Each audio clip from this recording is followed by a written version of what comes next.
lagi shalom. Sekali lagi shalom.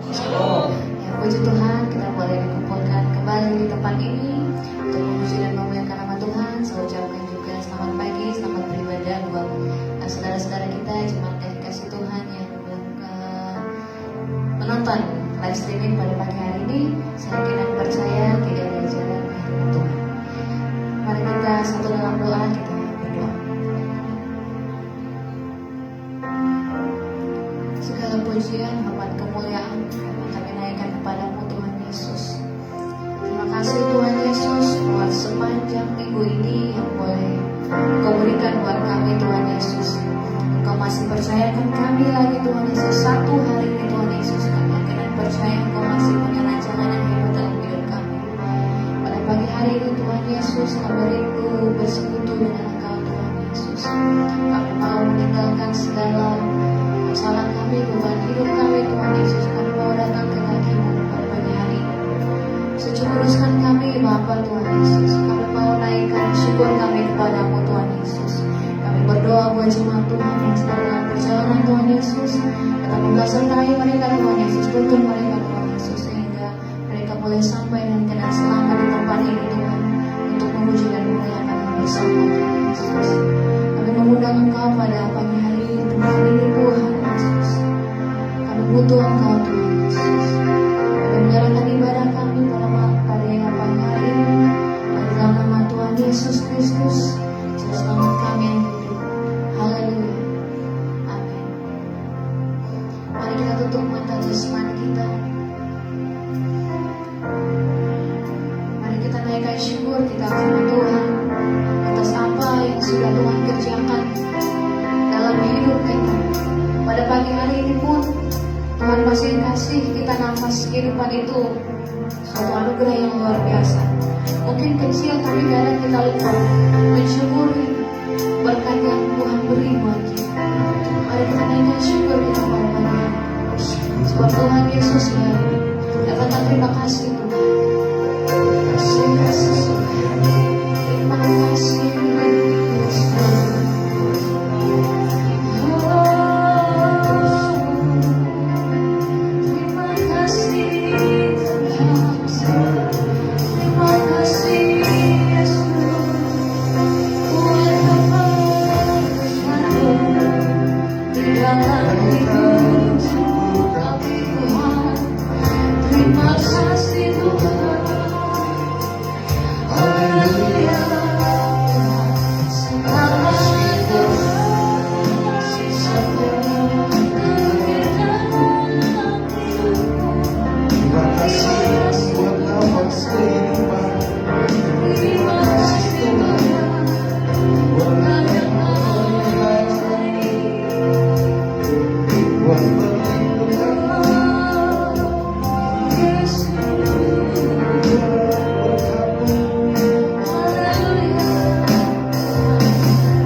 Cinta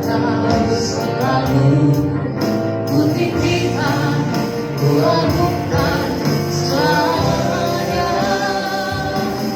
Ku mau memujimu, ku selalu memujimu. Ku mau menyembahmu, ku selalu sembahmu. Kau yang layak terima semua pujian, kemuliaan,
siap memuji dan memuliakan nama-Mu.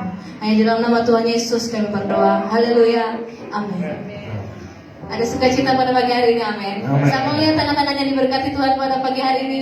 Yang siap memuji Tuhan katakan, Sekali lagi, yang siap memuji Tuhan katakan, Haleluya. Mau katakan sampai kiri kanannya bila Tuhan Yesus ajaib.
menyingkapkan apa yang Tuhan mau dalam hidup kami. Kami tidak sempurna dalam banyak hal, tapi firman-Mu akan menuntun kami menuju kepada kesempurnaan di dalam Kristus. Perbaharui kami hari ini. Hamba-Mu bukan siapa-siapa. Kami hanya alat Tuhan untuk menyampaikan apa yang menjadi kerinduan hati. Berkati kami semua, dan kami siap menjadikan tanah hati kami tanah hati yang baik, sehingga benih yang jatuh akan berbuah 30, 60, bahkan 100 kali lipat. Di dalam nama Yesus kami terima kebenaran firman Tuhan. Haleluya. Sama-sama katakan amin. Puji Tuhan. Silakan duduk Bapak Ibu Saudara.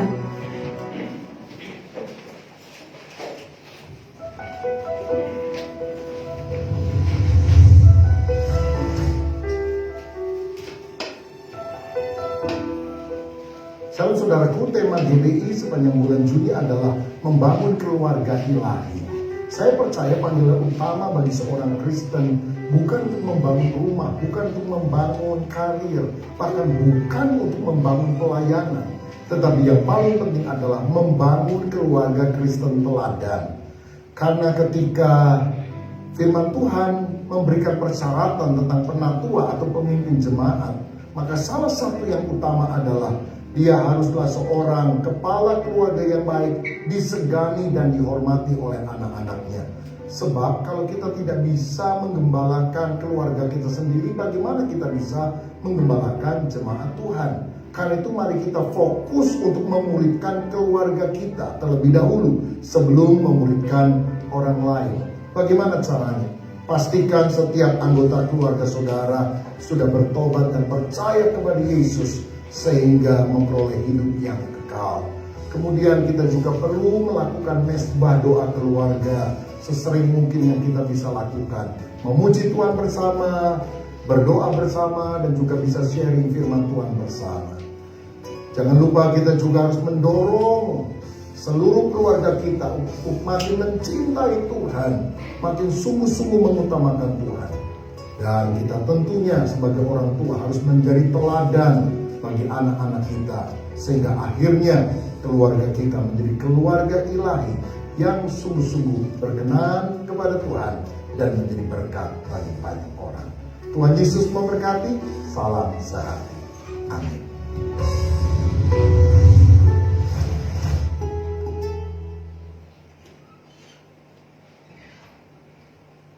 Saat Anda melihat seorang anak muda, apakah Anda membayangkan ia akan menjadi pemimpin yang mengubah sejarah? Seorang ilmuwan yang temuannya menjadikan dunia lebih baik?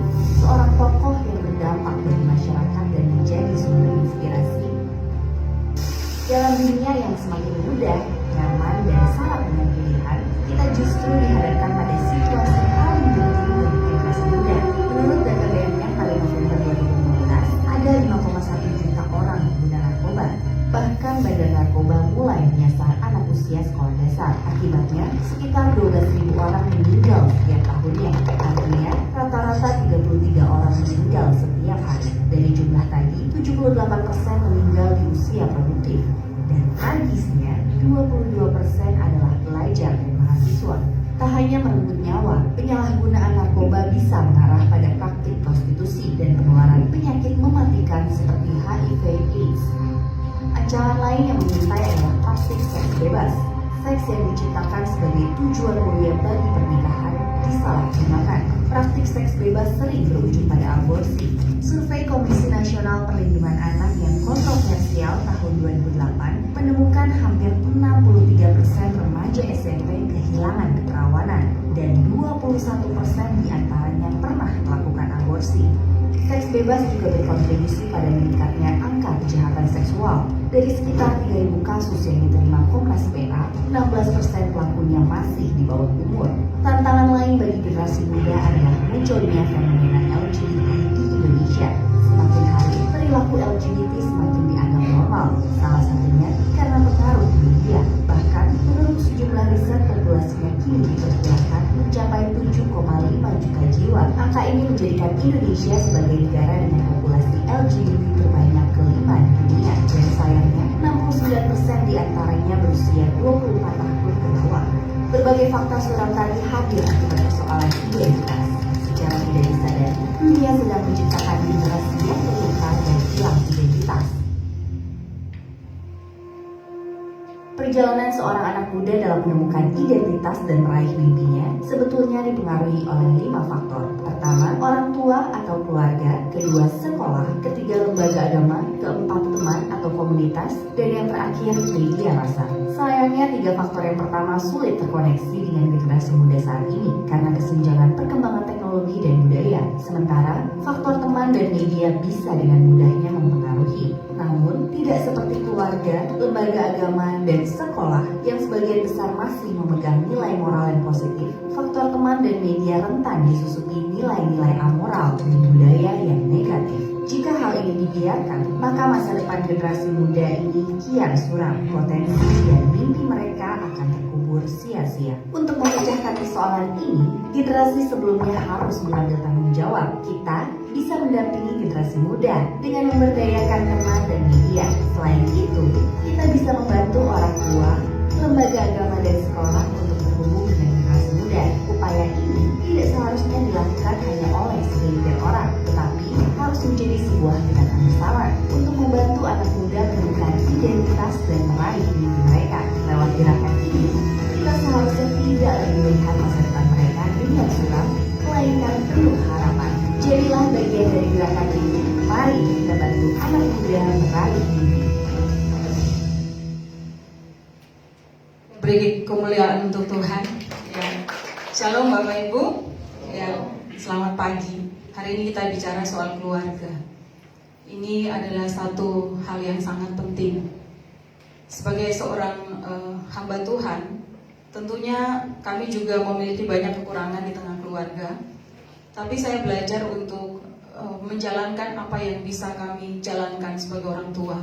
Mungkin suami saya pernah berkata bahwa anak saya memberikan nilai 6, saudara. Bagi saya tidak mengapa. Ya, sebenarnya satu tantangan bagi generasi kita adalah bagaimana kita bisa mendidik mereka di era milenial ini. Kebanyakan dari orang tua berkata bahwa sudah tidak saatnya dipakai kekerasan.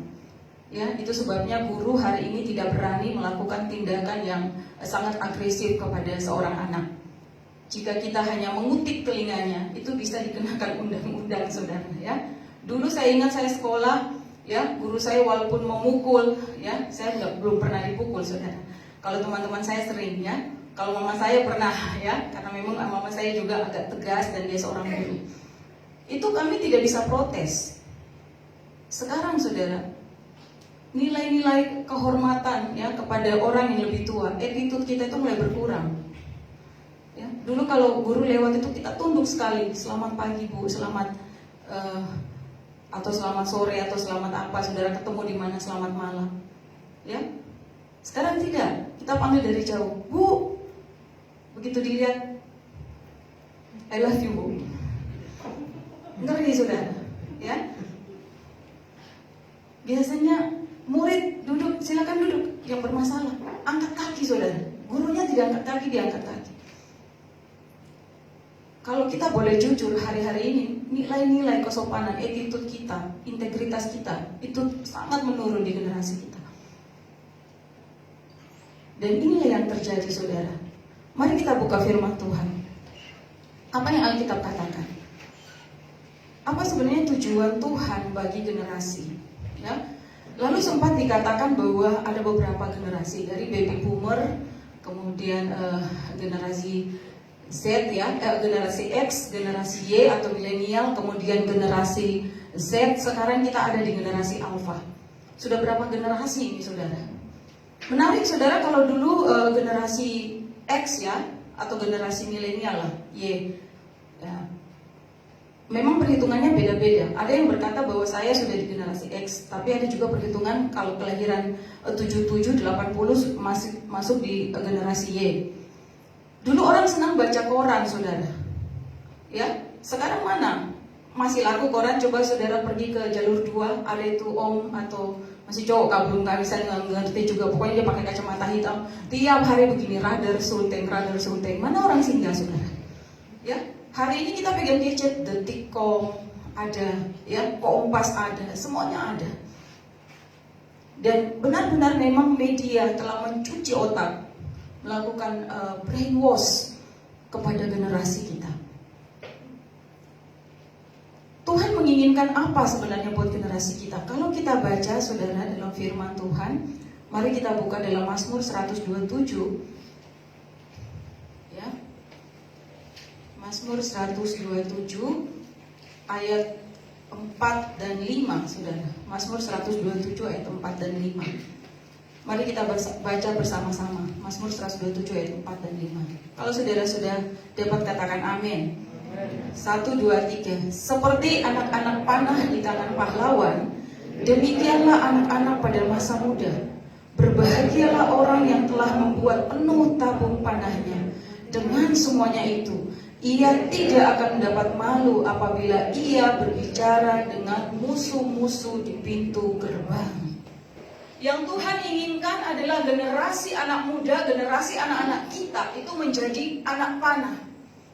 Jadi kita generasi tua ini, kita itu pahlawan. Kita yang memegang busurnya. Mereka itu anak panah yang akan dilepaskan menembus sasaran. Saya percaya bahwa Tuhan bekerja di setiap generasi. Dan selalu ada rencana Tuhan untuk generasi. Tapi persoalannya adalah, sekalipun busurnya siap, tapi anak panahnya tidak siap, bagaimana saudara? Anak panah yang akan menembus sasaran adalah anak panah yang tajam. Generasi kita hari ini tajam tapi dalam hal-hal yang negatif. Tajam basuh supo, ya, tajam babukling, tajam browsing, ya. Itu yang mereka lakukan. Karena apa? Mereka terkena satu virus yang namanya FOMO. Ya, itu ketakutan, fear of missing out, ya, ketakutan untuk kehilangan sesuatu, takut dibilang katrok, takut dibilang gaptek. Ngana so tahu tuh nonton film Korea terbaru, apa judul ini? Kasihan Ngana, so itu Ngana ketinggalan, so Ngana yang paling kuper di sini Ngana tahu. Ya, Ngana so tahu tuh TikTok yang mana? Yang itu, jangan ganggu. Dia sapunya jangan ganggu. Aduh, kita suka itu yang mana? Aduh, terlambat sekali kan orang so viral di mana-mana. Kita pokoknya saudara cari tahu yang paling heboh. Kita tidak mau ketinggalan. Tapi untuk dunia pendidikan, untuk sebuah integritas, wah kita abaikan saja. Buka IG, ada khotbah pendeta Gilbert Lemondo lewat. Ya, tapi ini bagus ini. Kekinian. Ini sudah anak muda rohani. Iya, rohani itu orang tiap hari di gereja sudah dikasih waktu selai. Yang ini bagus ini. Kita ketakutan kehilangan banyak kesempatan. Tapi kesempatan orang dunia, saudara, bukan kesempatan yang Tuhan beri. Saya mau katakan bahwa penyesalan itu tidak pernah ada di depan. Penyesalan itu selalu di belakang. Kalau penyesalan depan namanya pendaftaran, bukan penyesalan. Nanti kita kaget anak-anak kita sudah tidak menjadi apa-apa. Nanti kita kaget mereka sudah kehilangan banyak kesempatan, banyak mimpi. Baru kita berkata, ini saatnya kita membangun generasi. Terlambat, saudara. Kita biarkan anak-anak kita pegang HP terus. Ya, kadang-kadang kita harus keras, saudara. Ya, saya selalu berpikir begini: kalau anak-anak tidak pernah dimarah, mereka mau jadi apa? Sementara Alkitab bilang memukul anak itu bisa juga, saudara, untuk alasan yang tepat. Jadi jangan jadi orang tua yang takut untuk menyampaikan sesuatu. Nanti anak saya depresi, nanti dia bunuh diri. Tidak akan, saudara. Dan jadi anak juga jangan terlalu menilai orang tua salah kalau dimarah. Sudah masuk kamar menangis, sudah penilaian begini. Ini bukan zaman marah-marah mama, ini bukan zaman otoriter papa. Siapa bilang, saudara? Kadang-kadang kita perlu itu. Bagaimana kalian bisa tajam, ya, kalau kalian tidak diarahkan, tidak ditajamkan. ditajamkan dengan apa? Nasihat, ditajamkan dengan teguran. Kalau bikin suka-suka kamu ya mau jadi apa? Ada banyak anak-anak kelihatan baik di muka orang tua, tapi di luar dia bikin dosa. Lihat tadi itu saudara, praktek prostitusi itu anak-anak muda paling banyak, 62% gak perawan. Itu tahun berapa penelitiannya? Sekarang coba. Ini anak-anak banyak yang tidak lanjut sekolah. Karena apa? Karena pulang kampung, ya kuliah sekolah daring, tiba-tiba sudah punya anak, terpaksa harus kawin. Mahasiswa juga ada begitu. Apalagi kalau di kampung tiap hari dero saudara ya. Ya terpaksa habis dero daster tuh laku. Diopera 50.000 3 pasang. Nah, inilah yang terjadi dan kita bisa bilang, itu tidak mungkin kan? Siapa yang bilang saudara? Itu menjadi sebuah kenyataan di depan mata kita. Itu satu hal yang sangat nyata saudara di depan mata kita. Jadi orang tua itu memegang peranan penting saudara dalam pendidikan, dalam pembangunan karakter seorang anak. Dengarkanlah nasihat dan terimalah didikan supaya engkau menjadi bijak di masa depan. Itu Amsal 19 ayat 20 dicatat di sana. Dengarkanlah nasihat. Sekarang anak-anak muda kita mencari nasihat di mana? Semua di Google. Tanya Mbah Google, cara menyelesaikan sakit hati. Woi, dia tidak tanya orang tua, mama saya ini ada punya masalah. Papa, dia cari di situ. 1, lupakan masa lalu. 2, lupakan si dia. 3, move on. Oh, dia cari tahu semua di situ. Kita tidak pernah terbuka dengan orang tua rohani, dengan gembala, ya, dengan sesama kita. Padahal Yakobus berkata begini saudara, saling mengaku dosalah kamu dan saling mendoakan supaya kamu sembuh. Banyak dari kita tidak menjadi anak panah yang tajam karena tidak bertumbuh juga di komunitas. Di sini ada DJ keluarga, DJ anak muda, ada semua DJ di sini saudara. Tapi kalau kita tidak mau masuk ke dalam, susah. Di sanalah proses penajaman itu terjadi. Firman Tuhan berkata, besi menajamkan besi, manusia menajamkan sesamanya. Kalau tidak pernah bergaul ya, memang susah. Berapa banyak dari kita yang selalu minder tutup diri, ada masalah masuk di kamar. Ya sudah, itu bukan urusan saya. Keluar dari komunitas. Saya mau katakan, orang-orang yang maju, saya melihat ya, anak-anak Tuhan yang semakin progres hidupnya, itu yang berani mati di komunitas. Berani mati itu apa saudara? Mau diobok-obok di komunitas, mau digosipkan di komunitas, mau diceritakan di komunitas, mau disolimi di komunitas, dia tetap eksis. Nah kita kan maunya di komunitas yang baik-baik saja. Siapa yang bisa jamin Anda hidup di dunia ini tidak ada yang menyakiti saudara? Saya rasa tidak ada saudara. Semua orang berhak memberikan penilaian, semua orang berhak menceritakan saudara, semua orang berhak untuk melakukan hal-hal yang negatif kepada kita. Kita tidak bisa bilang tunggu nggak naik. Nah, kita nggak bisa bilang begitu saudara. Oleh sebab itu kita perlu sekali hidup dalam komunitas, mendengarkan nasihat, terima didikan, ya tidak hanya dari orang tua kita, tapi dari orang-orang yang senior dari kita dan juga dari orang-orang tua rohani kita. Itu akan menajamkan panah kita. Sadar atau tidak, tanpa kegigihan orang tua menyiapkan jalur yang akan dilewati setiap masa kehidupan, anak tidak akan berhasil di kemudian hari. Dengar baik, sebentar kita akan lihat video jendela 414. Apa itu jendela 414? Saya sudah lama mempelajari ini. Saudara, itu masa emas yang terbaik untuk seorang anak, ya, menerima hal-hal yang baik, dibina di situ, diberikan attitude, integritasnya dibangun, itu di usia 4 sampai 14. Makanya perlu sekolah minggu. Kalau ada orang tua dari anak tidur, dia juga cuma baca koran, nonton berita, nonton YouTube, dia tidak kasih bangun, nak bangun di sekolah minggu. Lihat, anak Anda akan banyak kehilangan.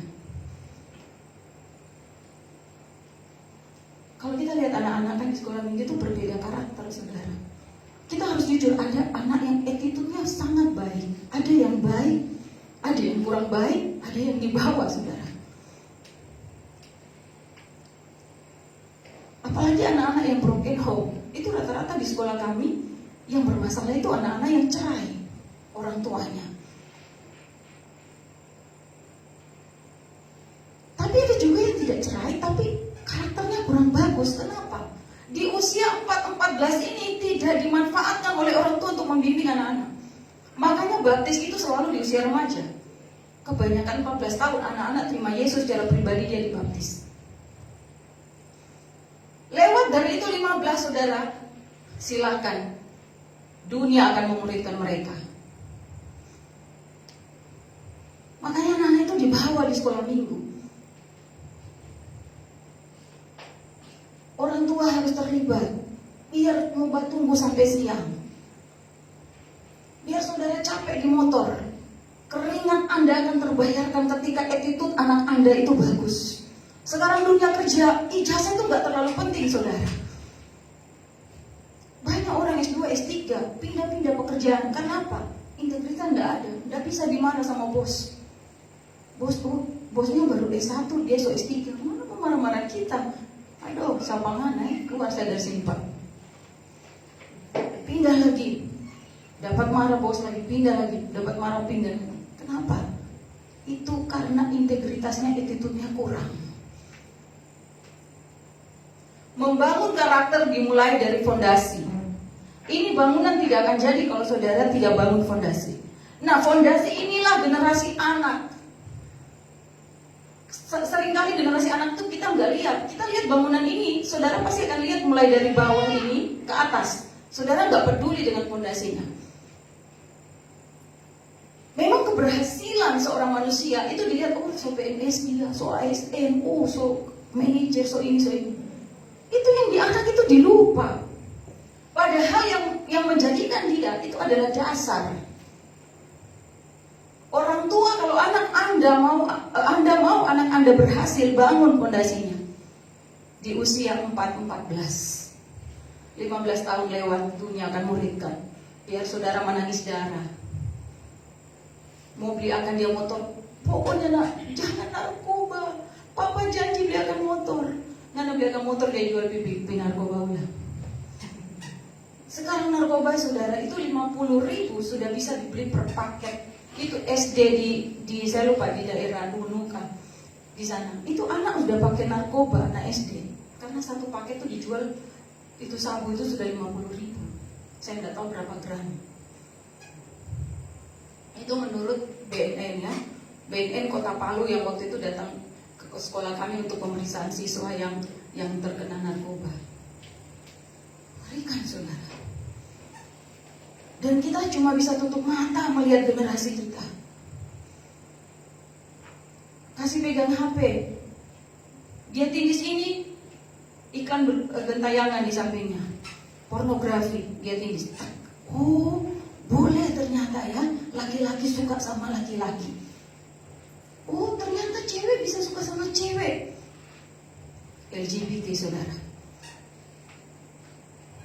LGBT sekarang ini sudah 20% kalau tidak salah dari jumlah penduduk dunia. Saya ikut seminar 3 tahun lalu itu masih 10% dari penduduk dunia, jumlah penduduk dunia. Kalau 20 berapa juta, saudara bayangkan. Mengerikan, saudara. Bahkan komunitas LGBT itu ada di Indonesia. Pernah masuk di TV One ya. Kalau saya tidak salah itu namanya Nusantara apa gitu. Jadi mereka masih berpegang teguh ya, kalau kita ini homoseksual itu normal. Ya, Alkitab berkata Tuhan hanya menciptakan wanita dan pria, laki-laki dan perempuan. Bahkan menurut survei ya, secara medis tidak ada pernah kelebihan kromosom itu mengakibatkan orang itu menjadi seorang homoseksual atau lesbian. Tidak pernah ada. Lalu dari mana mereka berkata karena kami kelebihan kromosom? Tidak bisa, saudara. Bahkan praktek-praktek homoseksual ini, saudara, itu menjadi kearifan lokal. Contohnya apa? Saudara tahu itu kuda kepang, ya? Kuda kepang itu kesenian Jawa, bukan reok Ponorogo ya. Kuda kepang itu. Termasuk juga reok Ponorogo. Nah itu kan ada penari-penari kecil itu, anak-anak. Itu menurut penelitian ternyata, maaf bicara, anak-anak itu sudah disodomi dulu sama apanya ya, pemimpinnya itu. Bayangkan saudara, mau tampil harus dilecehkan dulu, dan mungkin itu akan menjadi satu kebiasaan bagi anak-anak ini. Mengerikan sekali apa yang terjadi di sekitar kita. Kalau praktek sodomi itu sudah menjadi kearifan lokal, menjadi sebuah budaya, ya saya tidak tahu bagaimana nantinya. Orang tua perlu menyiapkan pendidikan yang baik agar anak-anak berada di lingkungan yang mendorong untuk bertumbuh. Orang tua sekarang lebih suka anaknya itu pergi les. Kamu harus jadi anak pintar, nak. Papa bayar. Berapa di GO? 4 juta per bulan, ikut. Supaya nanti bisa lulus IPDN. Tapi giliran temannya bilang, sebentar Diji ya, sebentar ibadah. Tunggu saya tanya papaku dulu, Pak, saya sebentar mau ibadah. Untuk satu ibadah, cukup hari Minggu. Ngana pekerja mesti les. Ingat ngana harus lulus IPDN. Yang orang tua kejar adalah kesuksesan secara duniawi, mereka lupa rohaninya. Sekarang karakter tidak bisa lagi menjadi ukuran, saudara, hanya orang-orang yang berpendidikan. Buktinya ada poluan ditangkap narkoba, benar ya? Yang heboh itu, saudara, jaksa korupsi, ya, banyak saudara. Bahkan orang-orang yang tidak pernah kita pikirkan melakukan tindakan-tindakan amoral itu ternyata terjadi. Karena orang tua itu hanya mengejar bagaimana anaknya bisa berhasil secara dunia. Mereka lupa membangun generasinya, membangun integritasnya, attitude-nya itu di usia 14 saudara. Jadi kita sebagai orang tua yang memegang busur itu, kita harus benar-benar mempersiapkan anak panah. Harus benar-benar mempersiapkan generasi kita. Lalu banyak juga orang tua yang menyerahkan anak-anaknya ke sekolah. Kalau dalam kurikulum K13 ya, materi ini ada di kelas 11 ya, relasi bermakna antara sekolah, keluarga, dan gereja. Nah itu sebuah mata pelajaran ya, satu materi dalam kurikulum K13 di kelas 11 untuk pelajaran PAK. Ini menjadi penelitian saya di tesis saya. Saya menemukan begini saudara, waktu saya bagi angket ke anak-anak, ternyata mereka lebih suka dididik oleh guru dibanding orang tua. Hasil penelitian juga untuk orang tua, ternyata orang tua lebih suka anaknya diserahkan di sekolah daripada dididik di rumah. Sekarang, berapa jam mereka di sekolah? Lebih banyak di rumah, saudara. Nah, orang tua itu tidak peduli. Ini cari uang, karena sekolah baik-baik, nggak minta apa mama kasih. Mau laptop berapa juta? Mau motor apa? Mau les di mana? Tapi mamanya atau papanya, orang tuanya tidak pernah mau terlibat langsung. Kalau bermasalah, orang tuanya datang ke sekolah. Ya bu, saya pikir anak saya baik-baik, saya sudah keserahkan ke sekolah ini. Guru ini bukan orang tua, saudara. Makanya dikatakan tadi bahwa agama, sekolah, ya, keluarga itu tidak berpengaruh kepada anak. Yang paling berpengaruh komunitas dan media. Ini tantangan kita, bagaimana kita bisa mengkorelasikan, menghubungkan semuanya ini, saudara. Jadi orang tua jangan cuma taruh di sekolah, saya tahu saya bayar SPP anak saya tahu bayar UKT, dia mahasiswa, didik anak saya. Orang tua tidak bisa kehilangan peran di sini. Biar bagaimanapun, orang tua harus terlibat di dalamnya. Orang tua harus bisa mengarahkan anak-anak. Bagaimanapun kita sebagai orang tua harus tahu cara menuntun mereka, saudara. Jangan cita-citanya ditanya sama gurunya, kamu mau jadi apa? Mau jadi ini. Mamamu sudah tahu, papamu sudah tahu. Tidak, saya tidak pernah bilang cita-cita saya. Mereka tidak pernah tanya, tidak. Baru ibu yang tanya saya mau jadi apa. Ya kalau ibunya bilang, kamu mau jadi anak mantu saya, nah itu sudah repot, saudara. Ya, orang tuanya tidak pernah tanya, kamu mau jadi apa, nah. Yang tahu gurunya. Waktu datang urus berkas, Pak, anaknya mau kuliah di mana? Saya kurang tahu. Loh, anaknya bilang ke saya dia mau masuk farmasi, Pak. Oh iya, Bu, dia tidak pernah bilang ke saya. Nah, anaknya itu curhat dengan gurunya. Saya mau jadi apoteker, Pak. Mamanya tidak tahu. Nah, ini yang bahaya, saudara. Orang tua yang melihat anaknya berhasil adalah orang tua yang membuat penuh tabung anak panahnya dan menajamkan anak panah tersebut. Alkitab berkata dalam Mazmur 127 ayat 5, berbahagialah orang yang telah membuat penuh tabung panahnya dengan semuanya itu. Ia tidak akan mendapat malu apabila ia berjalan dengan musuh-musuh di pintu gerbang. Saudara, ini menarik, ya. Kita tidak akan pernah mendapat malu ketika kita berbicara dengan orang-orang di pintu gerbang, dengan orang-orang di luar sana. Kita tidak akan mendapat malu waktu mereka bertanya, bagaimana dengan anak Bapak? Anak saya luar biasa, takut akan Tuhan. Sekarang kuliah di sini, sekarang sudah sarjana, sekarang kerja di sini. Tidak akan mendapat malu, saudara. Jangan ditanya di pintu gerbang, orang luar tanya, anaknya Bapak di mana? Aduh Pak, minta doa, ada di kantor polisi kasihan. Tersandung kasus narkoba. Wah, anak Bapak di mana? Aduh, itu yang kita mau bilang baru kawin minggu lalu Pak. Minta maaf kecelakaan. Mendapat malu. Karena kenapa? Tabung panah kita nggak penuh, anak panah kita nggak tajam. Anak Bapak di mana sekarang? Oh, anak saya kasihan, saya sudah tahu. Sudah bisa diurus rumah di Solari. Dia tante so ambil, so tinggalin tantenya. Terserah aja dia mau jadi apa. Tapi waktu kita berhasil menajamkan mereka dan kita melepaskan mereka, mereka akan menembus sasaran. Saya berdoa supaya ada generasi kita bisa jadi presiden. Walaupun orang bilang mustahil, tidak ada mustahil bagi Tuhan.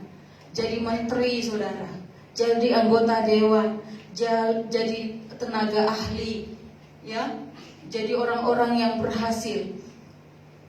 Misalnya di dunia olahraga, tidak selalu harus di dunia pemerintahan, ya, jadi penyanyi yang hebat, jadi pelukis yang handal, jadi apa saja, saudara.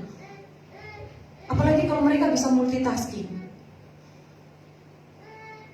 Makanya itu jangan pernah puas dengan satu hal. Ini dalam tanda kutip ya, puas dalam tanda kutip.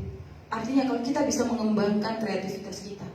Tapi ada juga di mana titik Tuhan menyuruh kita puas di titik di mana kita ada sekarang.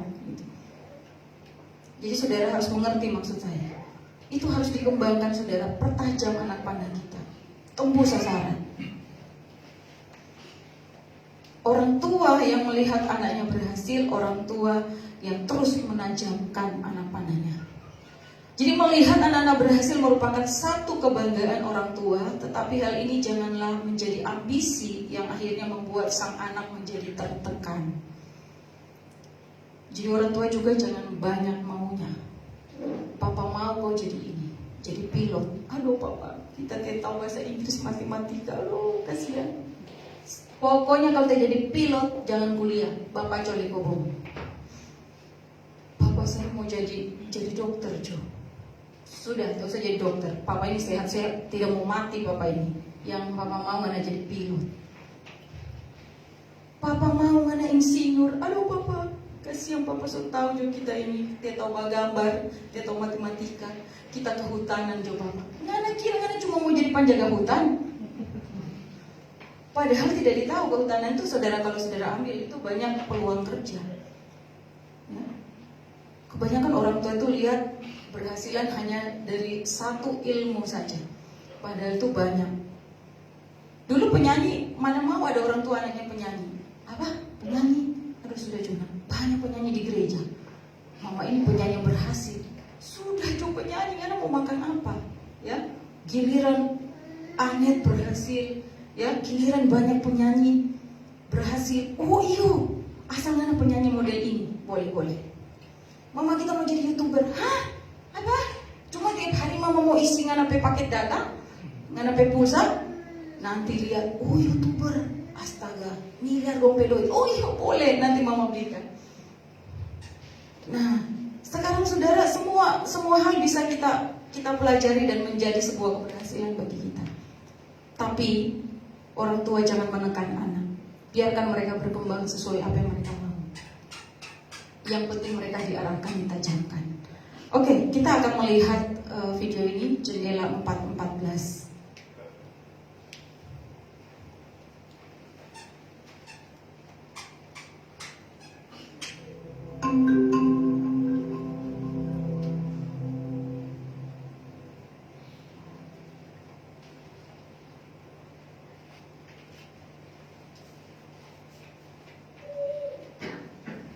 Jendela 414 adalah rentang demografis yang mewakili usia 4 hingga 14 tahun.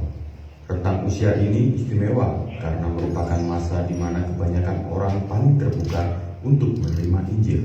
Spurgeon pernah berkata, kapasitas iman anak kecil lebih besar daripada orang dewasa. Dan penelitian selama bertahun-tahun menunjukkan bahwa setidaknya 8 dari 10 orang memutuskan untuk menerima Kristus dalam rentang usia tersebut.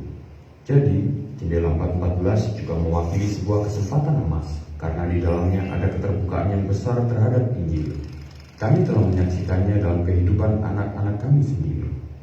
Hampir semua anak-anak kami menerima Kristus pada usia antara 4 dan 14 tahun. Selain itu, pada rentang usia ini sedang terbentuk pandangan dunia seseorang yang akan mempengaruhi cara mereka membuat keputusan dalam hidup mereka. Pada akhir rentang usia tersebut, pandangan dunia seseorang sudah terbentuk dengan matang. Jelaslah bahwa jendela ini sangat penting. Pada usia ini, anak-anak sangat mudah menanggapi Injil. Pola pikir mereka sedang dibentuk. Di sisi lain, anak-anak pada usia ini juga sangat terbuka untuk segala macam informasi. Sebab itu, kita perlu memastikan agar apa yang mengisi pikiran anak-anak ini dapat menolong mereka siap melayani Tuhan ketika mereka beranjak dewasa.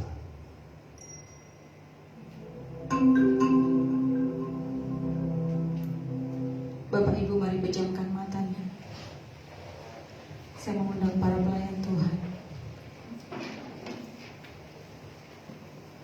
Sebagai orang tua, sudahkah saudara mengisi tabung panah saudara dan menajamkan panah-panah kita?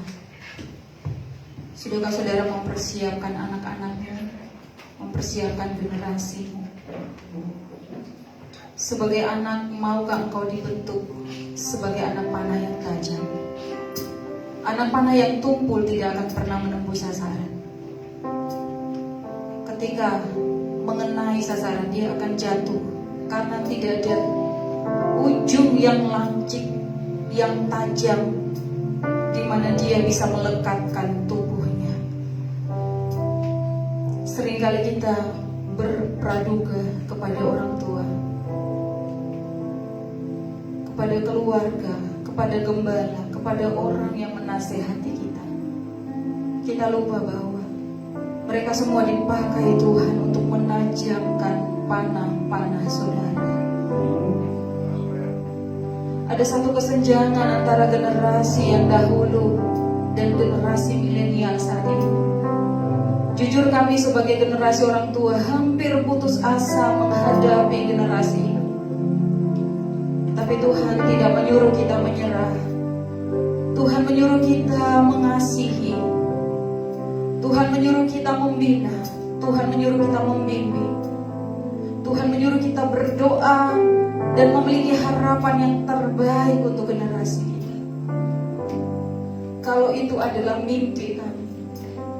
Maukah generasi muda yang hadir hari ini, anak-anak yang hadir hari ini, Engkau punya hati yang mau berkata, Tuhan, saya mau ditajamkan, saya mau ditajamkan Tuhan.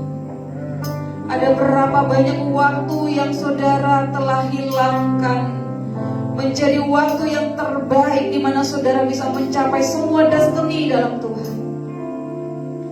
Hanya karena saudara punya praduga yang salah terhadap keadaan, terhadap masalah, bahkan terhadap semua orang yang menasihati hidup saudara, semua orang yang mengasihi, termasuk orang tua.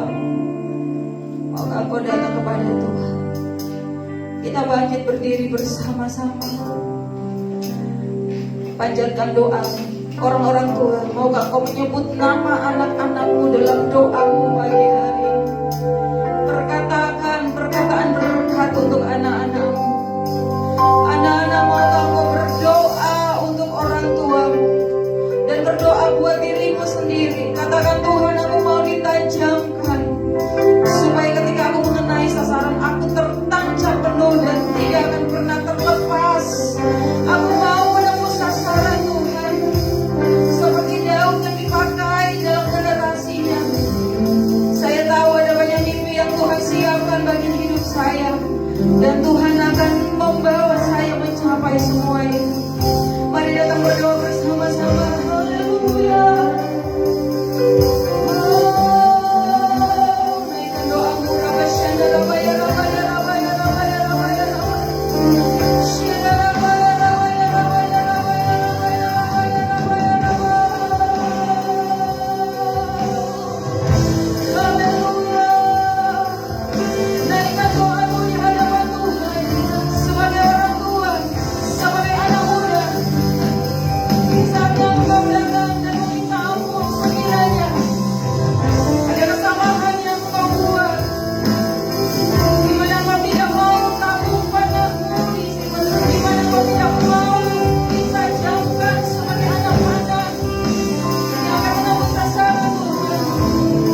Datang kepada Tuhan, bawa seluruh hidupmu. Haleluya.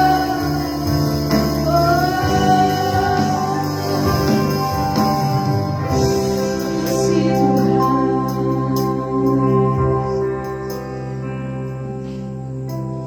Kami datang di hadirat-Mu dengan satu kasih, dengan bersehati berjanji setia sampai akhir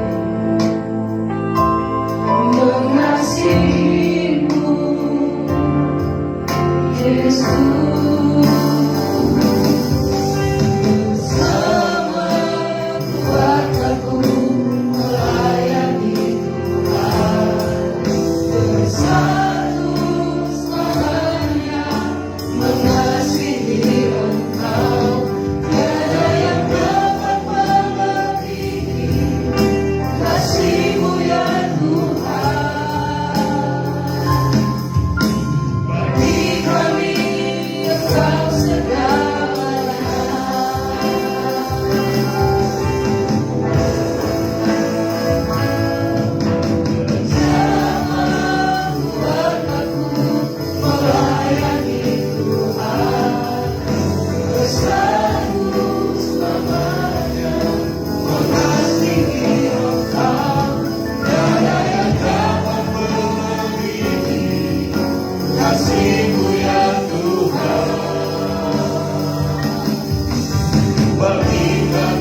supaya terjadi pemulihan dalam keluarga kita. Saya minta saudara boleh mengangkat dua tangan saudara di depan wajah saudara. Kemudian saudara boleh mendoakan 10 orang anggota keluargamu, siapapun mereka, mulai dari orang tuamu atau om dan tantemu. Saudara bayangkan ke 10 jari tanganmu itu adalah anggota keluarga. Sebutkan nama-nama mereka saja satu persatu, kemudian secara singkat saudara mendoakan mereka, memberkati mereka semua. Kita bawa mereka kepada Tuhan Yesus. Terima kasih Tuhan, terima kasih Bapa. Mari kita mendoakan mereka satu persatu, sudah doakan mereka. Orang tua, om dan tantemu, mungkin anak-anakmu, saudara-saudaramu, kakek nenek atau siapapun juga yang ada dalam keluarga, mendoakan mereka saja dalam nama Yesus. Tuhan, kami rindu seluruh keluarga kami melayani Tuhan. Kami rindu seluruh keluarga kami menyembah Tuhan. Kami rindu Tuhan seluruh keluarga kami, Tuhan Yesus, percaya kepadamu Tuhan. Kami berdoa dalam nama Yesus, bawa mereka kembali kepadamu jika mereka saat ini jauh dari Tuhan. Bawa mereka kembali kepadamu Tuhan jika saat ini mereka terhilang ya Tuhan. Terima kasih Tuhan. Terima kasih Tuhan. Haleluya. Oh, doakan saudara. Saudara bisa menambahkan juga mungkin temanmu, sahabatmu, atau siapa saja yang kau tahu hari ini mereka adalah orang-orang yang terhilang, saudara. Mereka orang-orang yang broken dalam hidup mereka, keluarga mereka. Saudara bisa tambahkan nama-nama mereka, doakan mereka. Kekuatan kita adalah doa, saudara. Mari kita jangkau mereka dengan doa, dan biarlah kita menyerahkan mereka kepada Tuhan, dan Tuhan akan menolong mereka semua. Haleluya. Tuhan Yesus, tolong mereka yang terhilang saat ini. Kirimkan pekerja-pekerja untuk tuayan ini Tuhan. Kirimkan pekerja-pekerja. Banyak yang terhilang, tetapi sedikit orang yang mau bekerja untuk menjangkau mereka. Kami berdoa dalam nama Yesus, Tuhan jangkau mereka. Tuhan gerakkan hati orang-orang ya Tuhan, untuk menuntun anak-anak kami kembali kepadamu, untuk menuntun keluarga kami, untuk menuntun orang tua kami kembali kepadamu Tuhan. Kembali melakukan fungsi mereka di tengah-tengah rumah tangga, di tengah-tengah keluarga. Kami berdoa dalam nama Yesus, dalam nama Yesus. Terima kasih Bapa. Terpujilah namamu untuk selama-lamanya. Kami percaya Tuhan mendengarkan setiap doa kami. Saat ini dari tempat ini hamba-Mu berdoa dalam nama Yesus. Dimanapun mereka berada saat ini Tuhan, jamah keluarga kami, jamah orang tua kami, jamah anak-anak kami. Tuhan, kami serahkan bangsa kami juga dalam tangan Tuhan. Banyak anak muda yang terhilang di tengah-tengah bangsa ini. Kami berdoa dalam nama Yesus. Tuhan, tolong supaya bangkit pekerja-pekerja Tuhan untuk menjangkau mereka. Bangkit orang-orang yang memiliki belas kasihan Tuhan, untuk menolong mereka, memimpin mereka kembali ke jalan Tuhan. Kami berdoa dalam nama Tuhan Yesus Kristus. Tuhan, pulihkan Tuhan Yesus mereka yang terikat dengan narkoba. Kami berdoa dalam nama Yesus, Tuhan lepaskan mereka. Mereka yang terikat dengan seks bebas, pergaulan bebas, dalam nama Yesus Tuhan lepaskan mereka Tuhan. Mereka yang terikat dengan LGBT, kami berdoa dimanapun mereka berada hari ini. Kami mau tangan Tuhan menjangkau mereka, menjaga mereka, memulihkan mereka dalam nama Yesus. Mereka yang Tuhan lakukan berbagai kejahatan, kriminalitas, Tuhan pencurian, dan apapun Tuhan tindakan kriminal mereka, kami berdoa dalam nama Yesus. Tuhan Yesus sanggup memulihkan, Tuhan Yesus sanggup mengubahkan mereka dalam nama Yesus. Kami berdoa untuk keluarga-keluarga yang diambang perceraian. Kami minta kepada Tuhan damai sejahtera-Mu Tuhan Yesus. Kiranya dicurahkan dalam keluarga-keluarga. Dalam nama Yesus, pulihkan rumah tangga, rumah tangga, rumah Tuhan-Mu kembali hubungan yang terputus, yang kembali hubungan yang retak. Kami berdoa dalam nama Yesus, tidak ada perkara mustahil bagi Tuhan. Tuhan kiranya mengembalikan mereka, pulihkan hati mereka, setiap kekerasan hati, setiap ego Tuhan mereka, Tuhan Yesus, yang membuat mereka berpisah. Kami berdoa dalam nama Yesus, Tuhan taklukkan dengan kuasa-Mu Tuhan Yesus, sehingga ada belas kasihan, ada kasih yang mengalir dari hati mereka di dalam nama Yesus.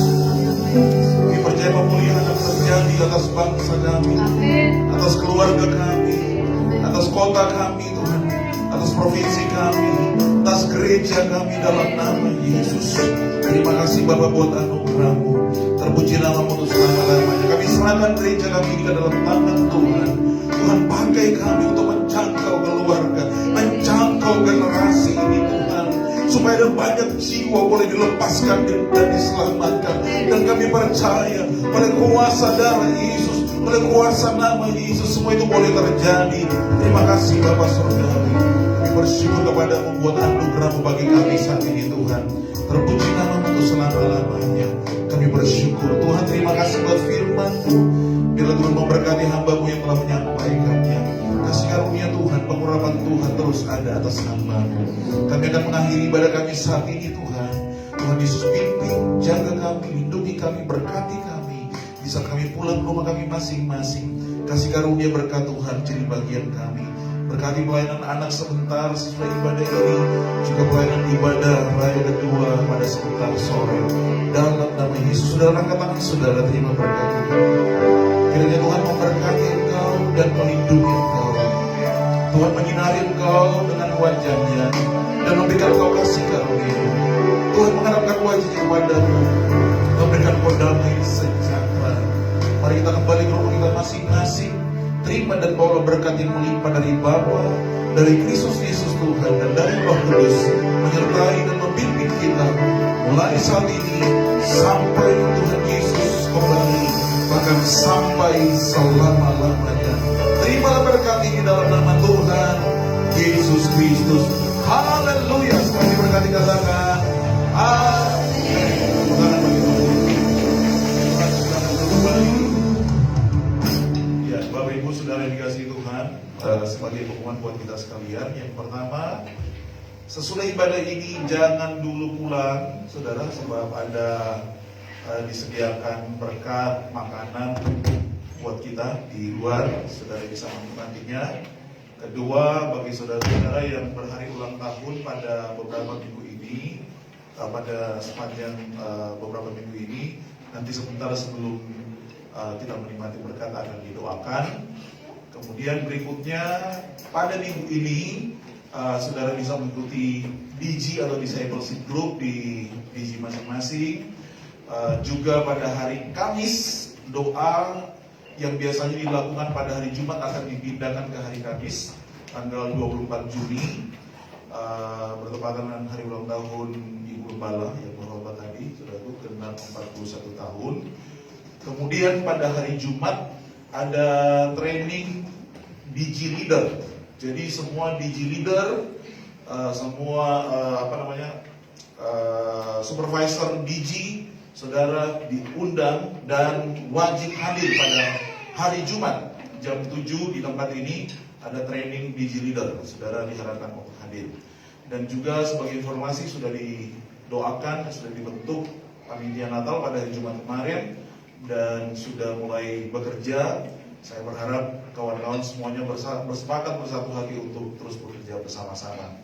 Dan kita juga ada menara doa pada hari Sabtu di menara doa kota di Nasanapura. Dan juga kalau saudara rindu berdoa, naik ke menara doa, sudah silakan pergi ke Nasanapura dan silakan bertanya kepada penjaga menara di sana untuk doa pribadi. Itu saja yang saya bisa sampaikan pada saudara, dan kita akan berjumpa lagi pada hari Minggu yang akan datang. Sebelum saudara beranjak, saudara yang baru pertama kali hadir di tempat ini, saya minta boleh lambaikan tangannya. Yang baru pertama kali hari ini hadir di sini, ya puji Tuhan, terima kasih. Selamat datang di Nanti ada yang akan menyapa dan akan mendata namanya. Jangan dulu pulang ya.